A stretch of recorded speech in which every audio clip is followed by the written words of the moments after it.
Good evening, folks. Welcome to Friday Night Tech Talk. And there I go with my phone. Didn't turn it all the way down. Okay, sorry about that. So, welcome to Friday Night Tech Talk. If you're new here, every Friday night we get together. I choose some tech articles and we talk about them a little bit. And Eleanor's the first one in. Glad you're here as always. And so far, Eleanor's the only one, and she's right on time. So if you're new here, we talk about tech articles. We discuss them in the comments. And if you're new, please type something in the comments. Tell us where you're from, and welcome.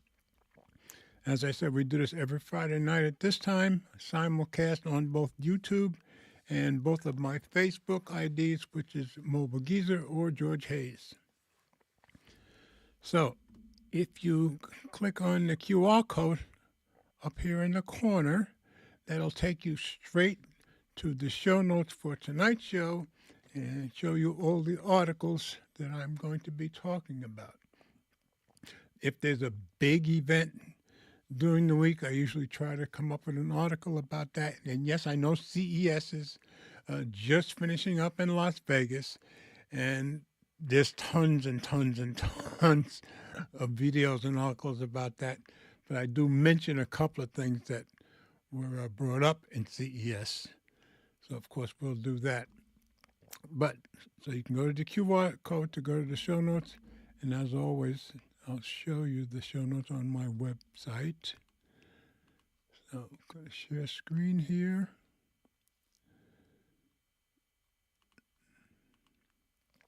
So if you go to mobilegeezer.wordpress.com and you click on today's date, you'll get just the show notes for tonight's show. And as we do every week, I'll give you a little preview of what we're going to talk about tonight. And if Ted comes in or Mike or Will by some miracle, I will certainly let you know. And I didn't check to see if Ted has sent anything. Sometimes he does. No, nothing tonight. So let's take a look at the notes and see what we're going to talk about. First one, this is from CES. Motorola Razr Fold unveiled at CES. Yes, we all know about the Motorola Razr flip phone, but now they've come up with the big boys, and now they're competing with Samsung and Pixel, and they've unveiled their phone. They haven't told us the price as yet, though, so we'll have to see about that. So I found the story on CNET, and we'll talk about that first. Then I said, with all the current physical keyboard interest, does BlackBerry have a future? I found the story on Phone Arena, and I put a picture up of the Clicks Communicator because I followed this other story up with the Clicks Communicator, the hottest product at CES. It sure seems like it might be. So found that one on Tech Radar. We'll talk about both of those, but a lot of people are interested in full physical keyboard phones.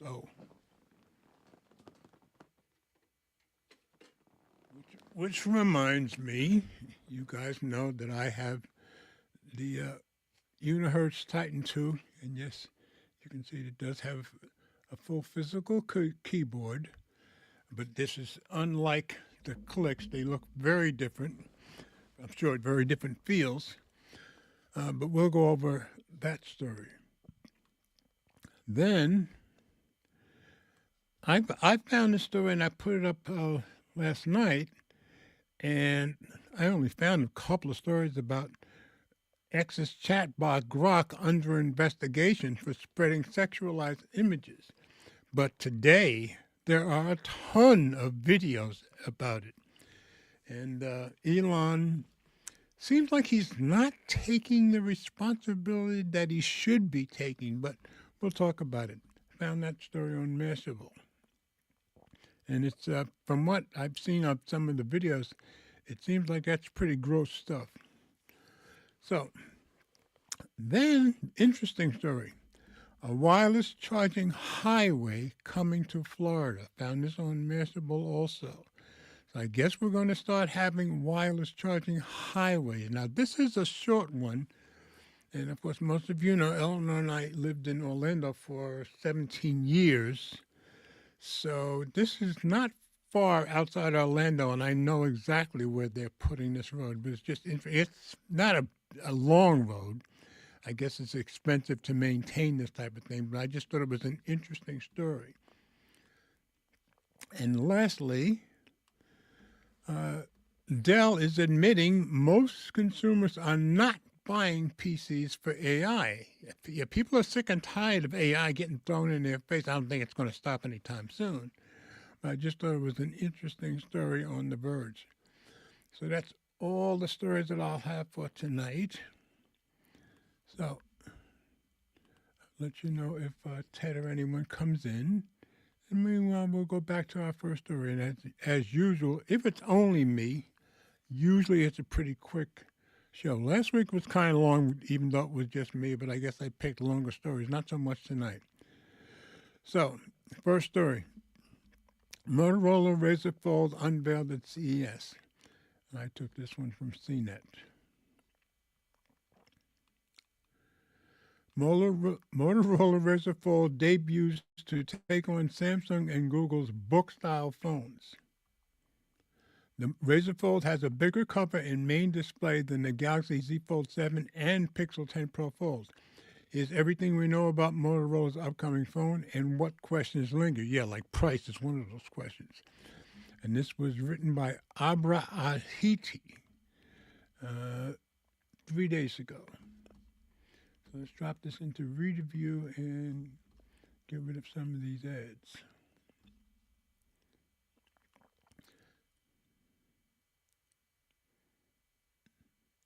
Motorola is throwing its hat in the foldable phone ring. On Tuesday at CES, the phone maker unveiled the Motorola Razr Fold, a book-style foldable that's slated to take on competitors such as the Samsung Z Fold 7 and Google Pixel 10 Pro Fold. Motorola's foldable will become available in North America this summer, so still stuff we don't know. The details so far are sparse. In a briefing, the company noted the phone will have a 6.6-inch external display that feels just like your everyday smartphone. Inside will be an 8.1-inch display, just slightly topping the 8-inch main displays on Samsung's and Google's foldable phones, which reminds me, I often forget to show you guys which phones I carried to work with me today. And I happen to have my Motorola open. I've got my foldable with me, and I've had this almost 2 years now, I guess. And I also had my Pixel 10. So I often forget to tell you guys which ones I have. Motorola didn't share how thin the Razr Fold would be, but noted that closed, it's sleek and slim and shockingly comfortable to hold. So we're told. We'll have to see how it compares to the Galaxy Z Fold 7, which is just 4.2 millimeters thick when open and 8.9 millimeters thick when closed. And then there are other slim phones outside the U.S., such as the Honor Magic V5 and the Oppo Find N5. And Oppo is basically, when I said Motorola, I meant to say the OnePlus Open. But yeah, Oppo is the same company as the OnePlus. So usually what you find on the M5, you'll find on the Motorola. But N5 did come out with a phone last year, and Motorola skipped last year as far as the Open. So that's why mine is still 2 years old. The back of the Razr Fold packs a triple 50-megapixel camera system along with Dolby Vision recording and video stabilization. Unsurprisingly, Motorola also highlighted the Razr Fold's AI capabilities. You would have surprised. The phone will come with features you'll also find on the clamshell styles 2025 Razr and Razr Ultra, like Catch Me Up for summarizing notifications and Next Move, which recommends actions based on what's on your screen. The Razor Fold will come in two colors and finishes. There's Pantone black and blue with a woven vegan leather finish that Motorola describes as smooth and matte. Or there's Pantone Lily White, a vegan leather that's supposedly more silk textured and smooth to the touch. They put Pantone in front of all their colors. My cheap Moto G 2026, it's Pantone something. How the Motorola Razr Fold can stand out. It's not clear just how slim Motorola's Razr Fold will be, but it'll likely follow the trend of thin foldables that's slated to pick up steam in 2026. Yeah, they're still pushing the slim stuff, especially with rumored foldable iPhone on the horizon. That doesn't mean the Razr has to be eye-catchingly sleek to stand out. Google's Pixel 10 Pro Fold didn't slim down, but does pack an impressive IP68 rating for dust and water resistance, a landmark feature for a foldable phone. That's very true. Motorola says its foldable is ideal for multitasking, aren't they all? Hopefully, in this regard, it'll borrow more from the Galaxy Z Fold 7, which can run up to 3 apps on the main display at the same time, as opposed to just 2 on the Pixel 10 Pro Fold. That can make it an appealing option for someone who wants to use the Razr Fold as a phone, tablet hybrid device, or even a mini computer of sorts. The phone will work with the Moto Pen Ultra Stylus, which Motorola announced alongside the Razr phone, but you have to buy that separately, so that's going to add to the cost. You can count on that. The Razr's large internal display and even its generous cover display, which is bigger than Z Fold 7s and Pixel 10 Pro Folds, will set it well apart from the clamshell-style Razr and Razr Ultra, which we've seen for this is the 4th year, I guess.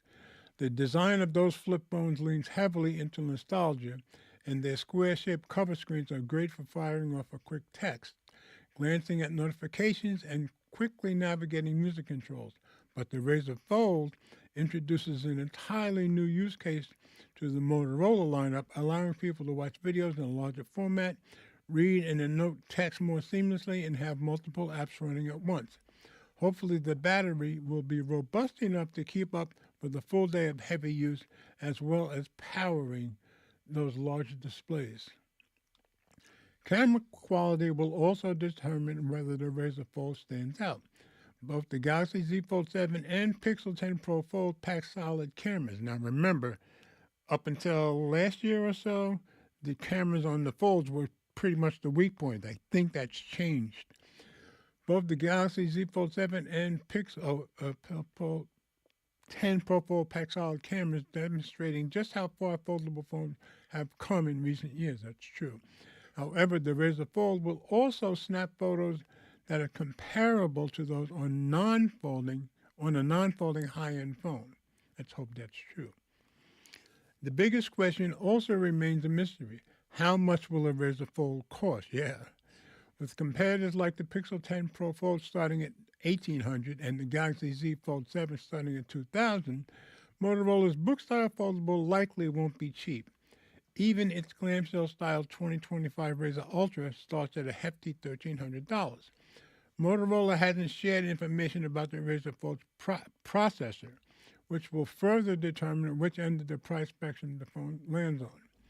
Thankfully, it looks like you've got some time to save up before the Razr Fold launches later this year. Until then, we'll have to wait and see what exactly Motorola's next generation has in store. But at least they're in the game with the big book phones. So I wanted you guys to see that. So I thought that was a good story to start off with. And of course, it is one of the more exciting things at CES this year. Now we'll go on to other things that are exciting at CES, but first we'll do one story and then the other.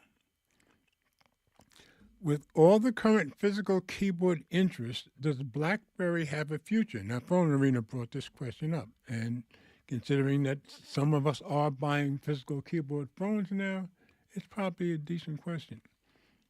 So let's go take a look at Phone Arena.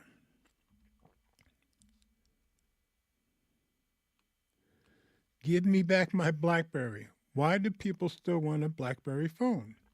In a smartphone world full of foldables, people still miss the BlackBerry idea by Marian Slavoff. And this was 3 days ago. So to read review we go, get rid of these ads. The last official BlackBerry release dates back to The last official BlackBerry release dates back to 2018 when TCL released the Key 2. It's been almost 8 years and the hype around the brand doesn't seem to die off. One of the most popular articles on Phone Arena is the Wait a minute.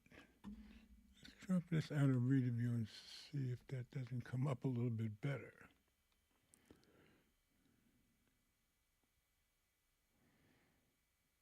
Okay.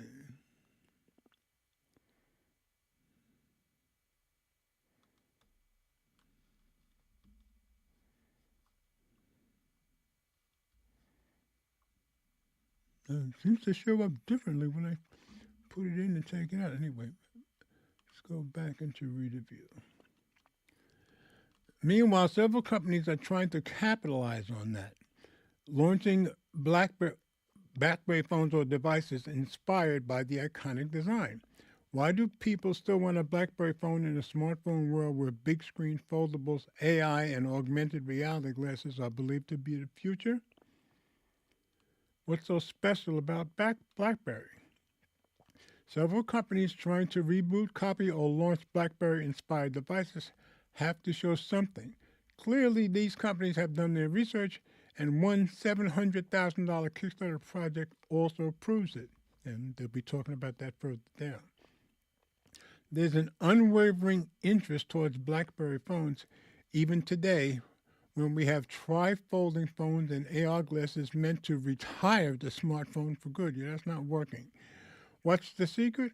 Why do people still feel nostalgic about BlackBerries in 2026? The answer is complex.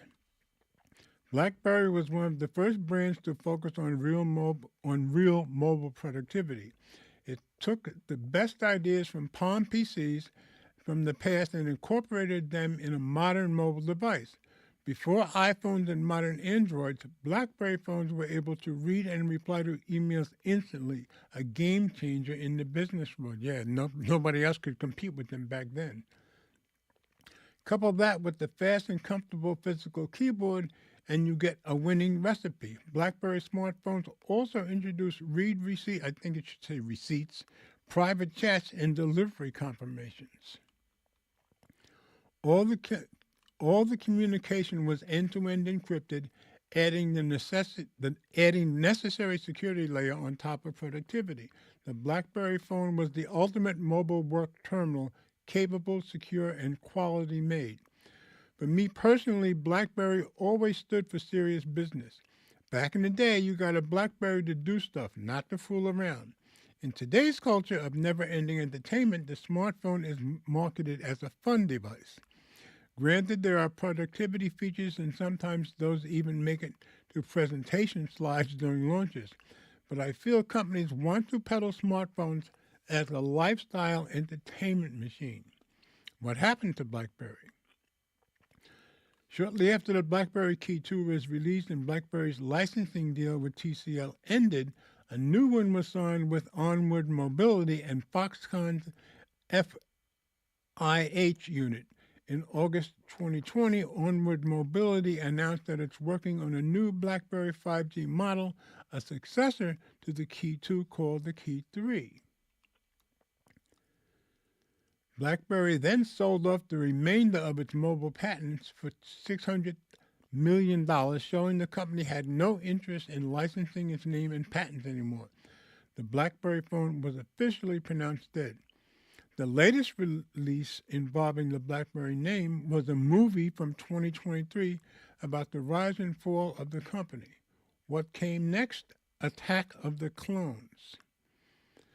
Unihertz was hoping to raise $100,000 with the Titan and instead collected over $700,000 during the Kickstarter campaign. That was the first Titan. The one I have here is the third or fourth Titan, I believe. This shows a huge interest in this squarish physical keyboard phone. People want their BlackBerry in one form or another. Earlier this year, Unihertz launched the Titan 2, and that's what this is, the Titan 2. Okay. An updated version of the first model. The scheme was similar, a successful Kickstarter campaign followed by pre-orders and an official release. Yeah, and if you pre-ordered, of course, you got it much cheaper. That's what I did. But wait, there's more. A company called Zinwa Technologies announced in 2025 that it plans to bring back old BlackBerry phones, the real phones themselves, including the Passport, with updated internal components and improved specs. So the outside will be the same, inside will be different or updated. The first model Zinwa plans to launch will bring back the BlackBerry Q20, aka BlackBerry Classic, and the retail version will cost $400, which to me that's pretty reasonable. The company also plans to sell conversion kits for those who already own the phone for $300. That's crazy. And there's the Clix communicator. Now the brand is making a leap to a full-fledged smartphone. The Clix communicator features a 4-inch AMOLED display. Okay. Again, I have the feeling, let me drop it out of ReaderView for a second and see if there's... Sometimes ReaderView doesn't show you exactly what was there. Let's make sure. Okay.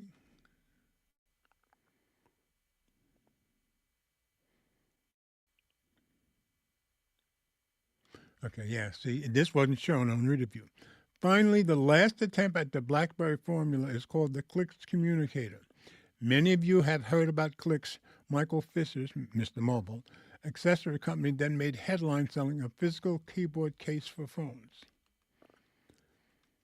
Now the brand is making a leap to a full-fledged smartphone. The Clix communicator features a 4-inch AMOLED display, Android 16, a 4,000 milliamp silicon carbon battery, and a 50-megapixel main camera. The phone is slated for official release later this year and will cost $500. The future of BlackBerry. Let's go back to ReaderView. I think we should have everything from here on.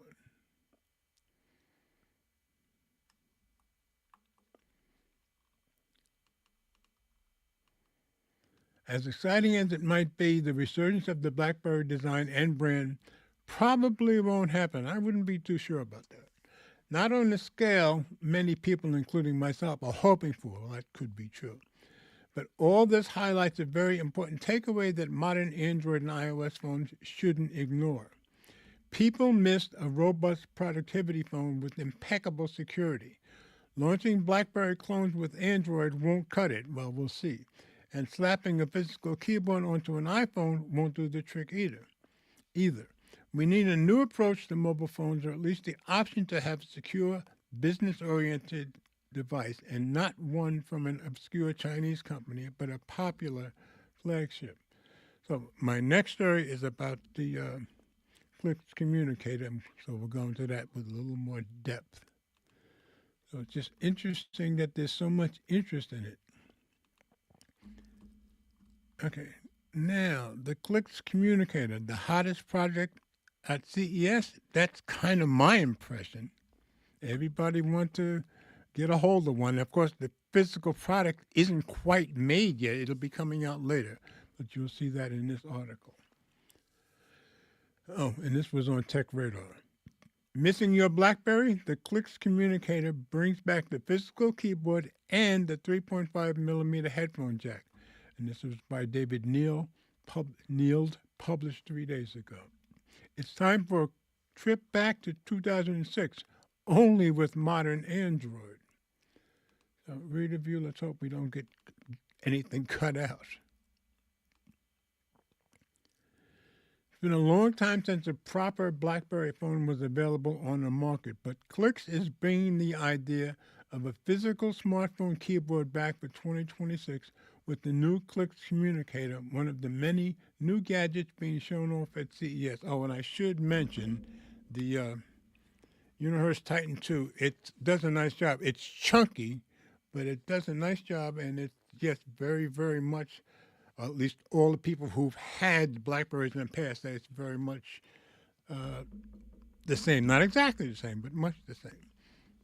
Okay. Clix is known for its keyboard attachments that first launched in 2024, and we have already seen the new Clix Power keyboard unveiled at CES 2026, a slide-out keyboard for your phone that also offers wireless charging over MagSafe or QI2. The Clix Communicator is the first standalone phone from the company, and it definitely has a BlackBerry vibe. You get a physical keyboard on the bottom and a 4.03-inch AMOLED 1080 by 1200 pixel display on top.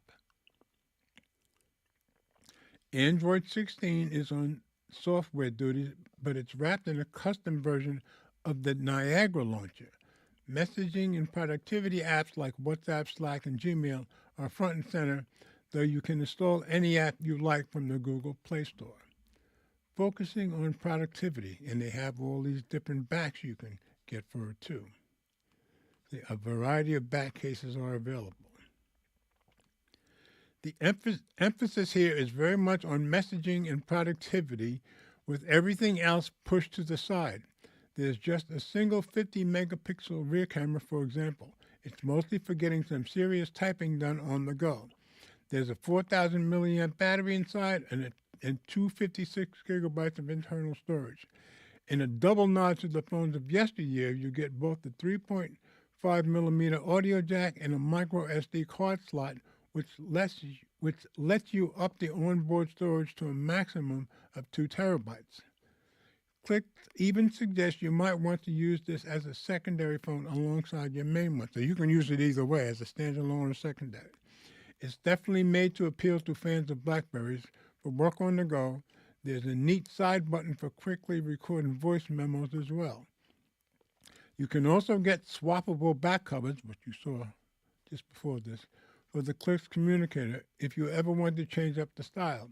It ships later this year, and you can reserve yours now for an early bird price of $399, with the full price set at $499. You can also put down $200 and have it reserved that way, and you'll still get the $100 off when it does come out, which nobody's sure exactly when it's coming out.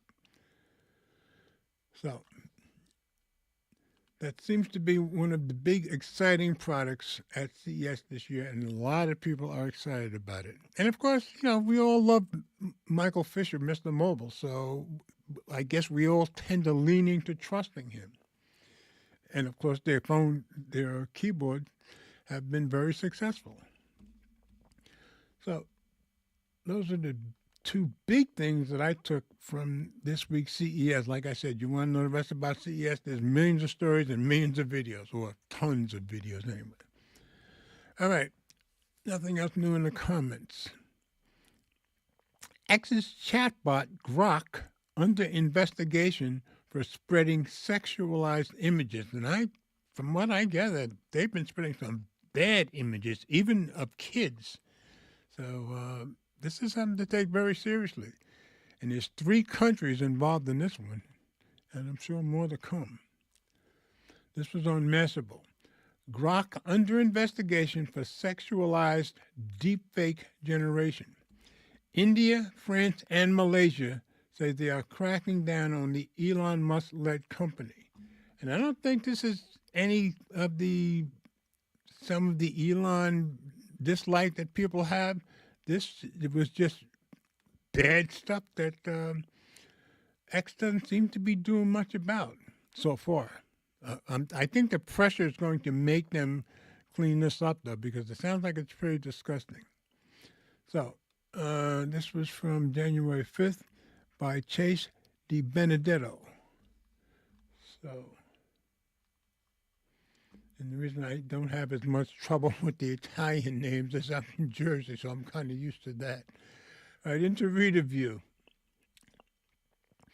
Multiple foreign governments are investigating Elon Musk-owned chatbot Grok for numerous reports of the chatbot generating and spreading non-consensual sexualized synthetic images of users. Oh, and I've already seen some other stories that I haven't had time to look at yet, But I gather our government was getting ready to sign some deals with Grok because a lot of people think Grok is the best AI chatbot. But I gather that might or may not happen now because of this embarrassing stuff and pretty filthy stuff, I gather. Joining India's IT ministry in the first wave of what could turn into a global crackdown on X's AI helper, and I think that's needed, French authorities and Malaysia's Communications and Multimedia Commission issued statements that they too would be taking action against a platform-wide deepfake problem. And I guess this problem keeps getting worse and worse and worse because you can tell it to undress people just by having their pictures out there, and it does. At least 3 government ministers have reported Grok to the Paris prosecutor's office and the government online surveillance platform for allegedly proliferating illegal content, asking for the French authorities to issue an immediate removal political reports. And I gather some of the requests that have gone to X for removal haven't done it very quickly. So that's part of what made this so urgent. The Malaysian Commission said it was investigating the misuse of artificial intelligence tools on the X platform.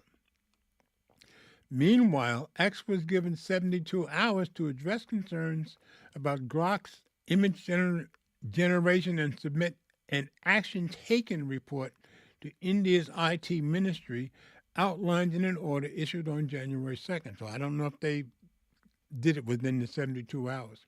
According to TechCrunch, the order said that failure to respond by the deadline could lead to the platform losing safe harbor protections which prevent web hosts from facing legal retribution for user-generated content. So normally you can't sue them. Maybe they'll change that because of this, at least in that country. This comes following reports that the AI chatbot generated images of minors, I gather a lot, in sexualized attire. Musk later responded in a post on X denying responsibility for the chatbot's responses. See, Elon wants it to have freedom, but this is going too far. Anyone using Grok to make illegal content will suffer the same consequences as if they upload illegal content, the XAI leader wrote. XAI team member Pastor Tajik responded to users on X saying the XAI team was looking into further tightening safety guardrails. I think that's a pretty good idea. It's not an isolated incident. X users frequently report that Grok's reported guardrails are easily circumvented to reproduce non-consensual sexualized content at the request of other users. Yeah, you can just go out there, find somebody's picture, and tell it, show them with just snow around them and no clothes. And it does, which I think is ridiculous. At the request of other users, often in the form of undressing or redressing user-uploaded images. The rise in sexualized content on the platform has been referred to as a mass digital undressing spree, which a Reuters investigation attributes to Grok's lax safety guardrails. Mashable's own testing found that Grok's AI image and video generator, Grok Imagine, readily produced sexual deepfakes. So they, up until when this was written, they hadn't done anything about it, even of famous celebrities. So people are taking this more and more seriously, and it's spreading fast.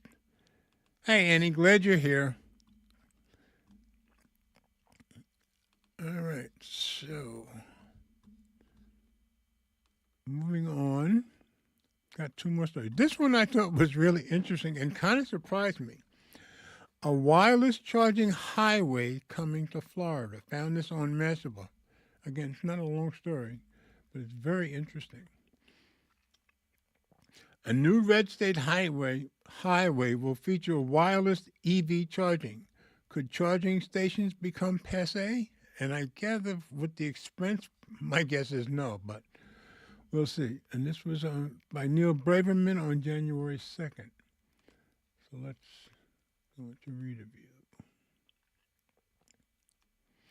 Florida loves highways, so it may not come as a surprise that it's building a new one west of Orlando, connecting U.S. Route 27 to State Road 429.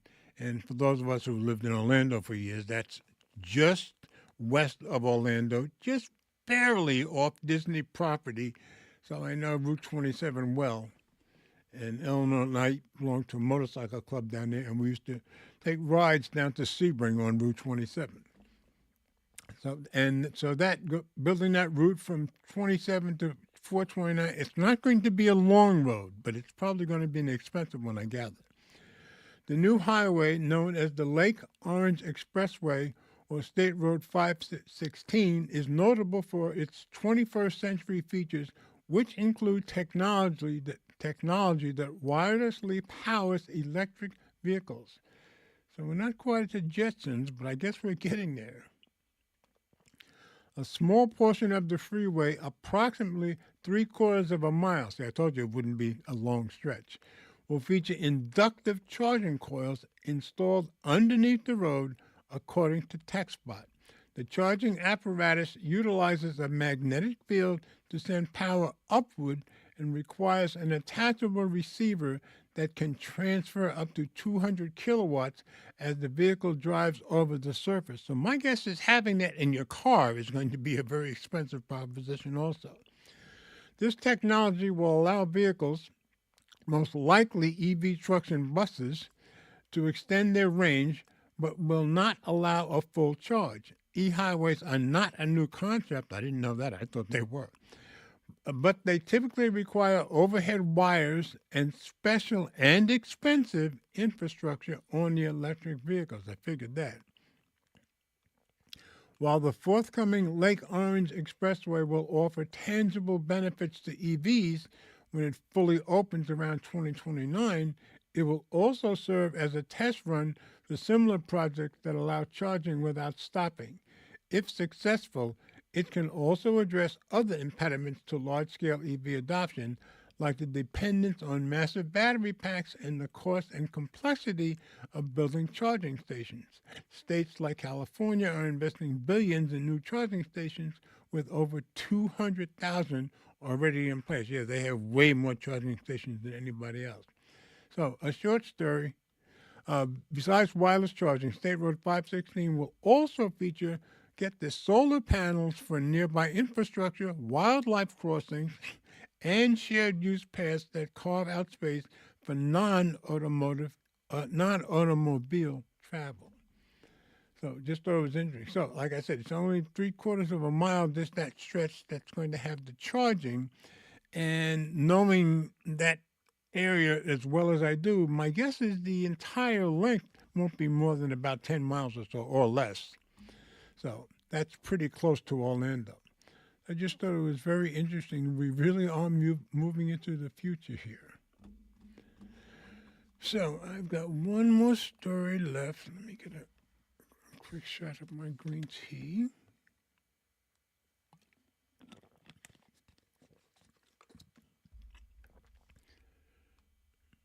Okay. Most consumers are not buying PCs for AI. This was from The Verge. Dell admits consumers don't care about AI PCs. Dell is now shifting its focus this year away from being all about the AI PC. Probably a smart move. Written by Tom Warren 2 days ago. So into read review we go. Dell has revealed that consumers aren't buying PCs for AI features right now. In an interview with PC Gamer ahead of CES, Dell has made it clear its 2026 products aren't all about being AI first, and it's moving beyond being all about AI PCs. We're very focused on delivering upon the AI capabilities of a device. In fact, everything that we're announcing has a neural processing unit in it. But what we've learned over the course of this year, especially from a consumer perspective, is they're not buying based on AI, admits Kevin Terwilliger, Dell's head of project, in a PC Gamer interview. In fact, I think AI probably confuses them more than it helps them understand a specific outcome. And I think that's probably very true for most people. It's a surprisingly honest admission from one of Microsoft's biggest PC partners, especially as the software giant continues to push, here, aren't they, AI features into Windows and try to convince consumers to buy Copilot Plus PCs. Oh, and you should be aware, uh, Microsoft is losing thousands of customers because people are moving over to get off of Windows PCs because of the way they're basically trying to cram Copilot AI down everybody's throat. Dell was one of Microsoft partners for the initial Copilot Plus PC launch in 2024, adding Qualcomm Snapdragon X Elite chips to its popular XPS 13 and Inspiron line of laptops. Dell even added Qualcomm's Cloud AI chips to its high-end laptops last year, boosting AI performance for local models. But most of the benefits in Copilot Plus PCs come from the improved battery life and performance of Qualcomm Snapdragon X Elite chips instead of AI features alone. Microsoft even struggled to launch its recall flagship AI feature for Copilot Plus PCs. The controversial feature eventually launched nearly a year after it was originally scheduled because the feature was delayed following concerns raised by security experts. And we did all the stories about how everybody felt it was a huge invasion. So, but at least you got to give Dell credit for admitting most people aren't very interested in AI computers. So that's all I've got for tonight, folks. I told you it would be a short night, and I didn't have any really long stories tonight, but hopefully you found them interesting. And I hope you come back next week. Maybe we'll get Ted, and who knows, by some miracle, we might get Will or Mike. So that's all I've got for tonight. So I want to wish everybody a very wonderful weekend. I hope you have a very blessed new year. And let's remember, we all do better when we love each other. All right, folks. See you next week. Thanks, Andy. You have a great weekend also. Good night, folks.